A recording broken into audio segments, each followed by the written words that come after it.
Hello friends, आज हम बात करेंगे कर्मा, लक और लॉ ऑफ अट्रैक्शन क्या है, ये कैसे काम करता है। जब भी हम लॉ ऑफ अट्रैक्शन की जर्नी में हैं या फिर लॉ ऑफ अट्रैक्शन की जर्नी में नहीं भी है तो भी हम अपने लाइफ जीते समय हम कर्मा की बहुत बात करते हैं। कर्मा का मतलब क्या होता है, हम बोलते हैं नसीब की बात है।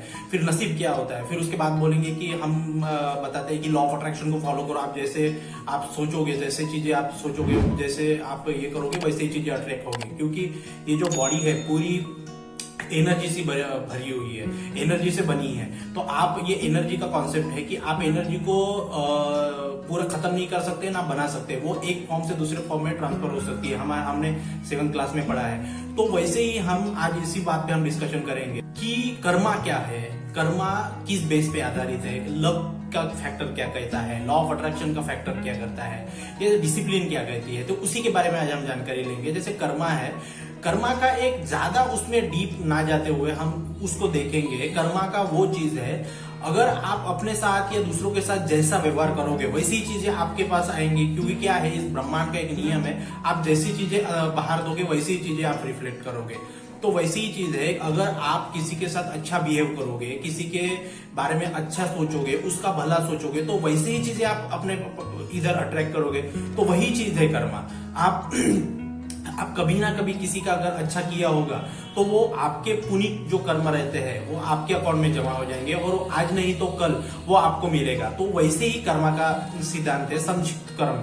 तो वैसे ही इसका सिद्धांत क्या कहता है कि आप अगर किसी का भला कर रहे हो तो आपका भी भला होगा। इस नियति का एक नियम है। ये कुदरत आपके मेहनत का एक जर्रा भी जाया नहीं करेगी। इस बात को आप समझिए कि ये कुदरत आपके मेहनत का एक जर्रा भी कोई जाया नहीं करेगी। आपने किसी का पाप किया है, पाप का मतलब क्या है कि आपने किसी का गलत किया है, आपकी गलत करने की भावना है, तो वो आपको लौट के कभी ना कभी आएगा ही आएगा। हम देखते हैं बहुत गलत काम करते लोग लेकिन उनके साथ बहुत अच्छा हो रहा है। वो क्या होता है कि वो जो उनकी कर्मा की जो साइकिल रहती है, वो इधर बहुत बुरे काम कर रहे हैं, बहुत बुरे काम कर रहे हैं, लेकिन इसके पहले कभी ना कभी उन्होंने गलत सही काम किए थे, वो पुण्य कर्म किए थे। अभी इधर वो गलत काम कर रहा है, लेकिन उसके पहले उसने सही काम किए थे, उसके लिए उसके रिजल्ट्स उसको मिल रहे हैं और उसको यहाँ पे रिजल्ट्स मिल रहा है। गलत करते हुए भी उसको यहाँ पे रिजल्ट्स मिल रहा है। तो वही है कि उसके पुराने जो कर्म है उसका वो भोग ले रहा है। लेकिन जब एक समय आएगा वो सारा एक मतलब हिसाब हो जाएगा। तो हमें क्या करना है, तो हमें ये करना है कि कर्मा के ऊपर बहुत ध्यान देना। ये पूरी नियति, पूरी ये लॉ ऑफ अट्रैक्शन, ये कर्मा पे ही बेस्ड है।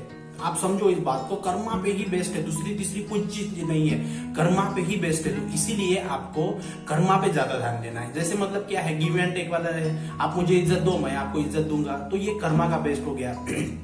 फिर हम बात करेंगे लक क्या होता है। लक भी एक ये कर्मा का ही है। ये प्रकृति उसी के साथ में है जो कुछ करता है, जो कुछ करता है उसी को ये होता है। लक का मतलब क्या, डिसिप्लिन, यही चीज है। हमने उसको एक वर्ड में डिफाइन कर दिया है कि हो गया। जैसे क्या होता है कि कभी कभी जाते हैं, हमारा तुक्का लग जाता है, उसको हम लोग बोलते हैं। लेकिन आप देखो, अगर आप मेहनत करते हो तो आपको लक से भी ज्यादा मिलता है। बहुत बड़े बड़े लोग हैं, जैसे शाहरुख खान, कहाँ से आया था, दिल्ली का लड़का, आज पूरी दुनिया पे छाया हुआ है। क्यों हुआ, उसके साथ बोलते हैं कि बहुत लक है, लेकिन उसकी मेहनत भी देखो तो वो जो मेहनत का ही कुछ जो हिस्सा रहता है वही लक में उसको इन्वॉल्व किया जाता है। तो उसी को हम लक बोलते हैं। तो इसका कॉन्सेप्ट समझो कि Karma, luck, discipline, law of attraction वही चीजें हैं। और अब हम बात करेंगे अभी कि लॉ ऑफ अट्रैक्शन कैसे ये करता है। अगर आपकी नीयत बहुत अच्छी है, अगर आपकी नीयत बहुत अच्छी है, लॉ ऑफ अट्रैक्शन फॉलो कर रहे हो आप, तो आप अगर किसी का अच्छा सोच रहे हो कि मैं इसका अच्छा होने दो, ये पृथ्वी का अच्छा होने दो, ये संसार का अच्छा होने दो,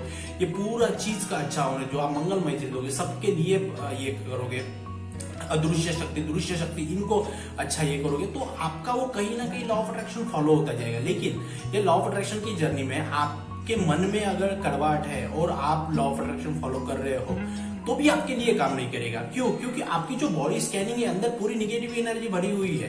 तो आप पॉजिटिव एनर्जी कहां से लाओगे? जब तक आप निगेटिव एनर्जी रिलीज नहीं करोगे, लॉ ऑफ अट्रैक्शन का नियम है, फॉरगिव नहीं करोगे, ब्लेसिंग्स नहीं दोगे, तो हील नहीं होगे, तो आपको वो लॉ ऑफ अट्रैक्शन फॉलो नहीं करेगा। और दूसरी चीज, आप अगर लॉ ऑफ अट्रैक्शन के जर्नी में हो, आपने सब चीज किया है, आपको कॉन्सेप्ट भी पता है, सारे टेक्निक्स पता है, सब कुछ पता है, लेकिन आपके मन में कहीं ना कहीं दूसरे के बदल एक दुश्मनी की भावना है, निगेटिविटी है। आप बोलोगे कि मैं अफर्मेशन कर दूंगा इसके लिए इसका गलत हो जाए, मैं ऐसे विजुअलाइज करूंगा कि इसका गलत होता है, ये चीज सपोर्ट ही नहीं करती है। लॉ ऑफ अट्रैक्शन के फॉर्मेट में ये चीज सपोर्ट ही नहीं करती है। लॉ ऑफ अट्रैक्शन 100% प्योर है। वो सिर्फ लॉ ऑफ अट्रैक्शन, आकर्षण का सिद्धांत, ये ब्रह्मांड में ये सिर्फ अच्छे के लिए बनाया गया है। इसका कुछ भी ये नहीं है, आप दूसरे का कभी कुछ गलत नहीं कर सकते, इस बात को समझो। तो वहां पे भी ये लॉ ऑफ अट्रैक्शन करते हुए भी हमारा कर्म का सिद्धांत इसमें काम करता है। आप अगर बोलोगे कि मैं ये करूंगा, वो करूंगा, गलत करूंगा, वो पॉसिबल ही नहीं है। उसमें कर्म आपके आड़े आ जाता है। तो और लक की बात तो बहुत दूर ही रह गई फिर। तो इसलिए मैं बोलता हूँ कि लॉ ऑफ अट्रैक्शन भी एक कर्मा का ही पार्ट है। आपने कभी ना कभी कोई अच्छे कर्म किए होंगे, किसी का अच्छा सोचा होगा, इसीलिए आपको ये आकर्षण का सिद्धांत, scientific rule law of attraction, ये आपकी जिंदगी में आया और आपकी लाइफ में थोड़ा सा बदलाव हो रहा है। तो कहीं ना कहीं हमारे कर्मा थे कि हम अच्छे ये कर रहे हैं कि दूसरे का अच्छा हो, मेरे दोस्त का अच्छा हो, माता पिता का अच्छा हो, सबका अच्छा हो, संस्कार का अच्छा हो, या सृष्टि का अच्छा हो, सबका अच्छा हो, फ्रेंड्स का अच्छा हो। तो वही कर्म है वो जो आपको लॉ ऑफ अट्रैक्शन के बारे में पता चल रहा है। लेकिन आपको जो चीज पता चली है लॉ ऑफ अट्रैक्शन, उसका यूज कैसे करना है प्रॉपर तरीके से लाइफ में, उसका भी आपको ध्यान होना चाहिए। लेकिन हमको क्या है, हम युद्ध में जा रहे हैं, हमारे पास तलवार है, लेकिन तलवार हमको चलाना हम जानते ही नहीं है, सिर्फ ऊपर ऊपर देखे तो नहीं हो पाएगा। आपको प्रॉपर तरीके से वो टेक्निक्स आनी चाहिए लॉ ऑफ अट्रैक्शन की, तभी जाके वो चीज होगी। क्योंकि इस नियति ने, ब्रह्मांड ने, इस सृष्टि ने, इस नेचर ने आपको अगर ये लॉ ऑफ अट्रैक्शन का सिद्धांत आपके पास पहुंचाया है, आपको क्या होता है, कभी कोई मिलता नहीं, आपको मिलवाए जाते हो आप। ये नियति ने पूरे सृष्टि बना के रखी है। नियति ये पूरी जो चीज है, यूनिवर्स या ब्रह्मांड, ये पूरा संजोग से संजोग पे चल रहा है। आपको कोई चीज दे जा रही है तो आप बोलोगे कि मैंने ये किया, आपने नहीं किया, ये आपके कर्म है जो आपको ये करवा रहे हैं और आपकी ये नियति आपको सपोर्ट कर रही है। तो इसीलिए आप इस बात को समझो कि आप कोई भी चीज करते हो तो उसमें कर्मा का भी कॉन्सेप्ट है, लक, आप डिसिप्लिन को जोड़ के ये कर सकते हो। लेकिन मैं चाहता हूं आपको कि आप सबसे ज्यादा कर्मा पे फोकस करो कि कर्मा क्या है, कर्मा क्या है, कर्मा के बारे में देखो। कि हम सीधी बात देखो कि आप अगर कोई चीज को अच्छा करोगे तो आपके साथ अच्छी होगी, बस यही है कर्मा, इसी के बारे में ये करो। और कभी कभी ऐसा भी होता है कि हमने अच्छे काम किए लेकिन हमको रिजल्ट नहीं मिल रहे, रुको थोड़ा। तो ये नियति, ये ब्रह्मांड आपको टेस्ट कर रही है कि आप में कितना दम है। तो उस टाइम पे आपको कंसिस्टेंसी रहना है, फिर जाके आपको ये लॉ ऑफ अट्रैक्शन काम करेगा। कोई भी हम जो कोई भी चीज देखते हैं तो उसको कितना ठोक बजा के देखते हैं कि ये सही से काम कर रही है या नहीं कर रही है। तो अगर ये इतनी ब्रह्मांड की शक्ति है, लॉ ऑफ अट्रैक्शन, आकर्षण का रूल आपको पता चला है, तो नियति आपको टेस्ट करेगी, उस टेस्ट में पास होइए, उसी के बाद में हम आपको रिवॉर्ड मिलेगा। तो इसीलिए हम बोल रहे हैं कि आपको कर्मा मेन है आपके लाइफ में, कर्मा, फिर आप बोलोगे लक, और फिर उसके बाद में लॉ ऑफ अट्रैक्शन। तो सबसे मेन जो रूट है इसका, जो पौधे का जो बीज है, वो है कर्मा। कर्मा को आप स्ट्रॉन्ग करो, आपका जो फल है वो पका हुआ और मिठाई आएगा, ये समझ लो आप। फिर उसमें लॉ ऑफ अट्रैक्शन आएगा, डिसिप्लिन आएगा, कंसिस्टेंसी आएगी, लक आएगा, सारी चीज आएगी। लेकिन मेन है कर्मा। तो कर्मा पे आप ज्यादा ध्यान दो, आपकी लाइफ में बहुत अच्छे ये हो जाएगा। तो आज हमने देखा कि कर्मा का सिद्धांत क्या करता है, कर्मा हमारे लॉ ऑफ अट्रैक्शन से कैसे जुड़ा हुआ है, हमारे लक के साथ कैसे जुड़ा हुआ है।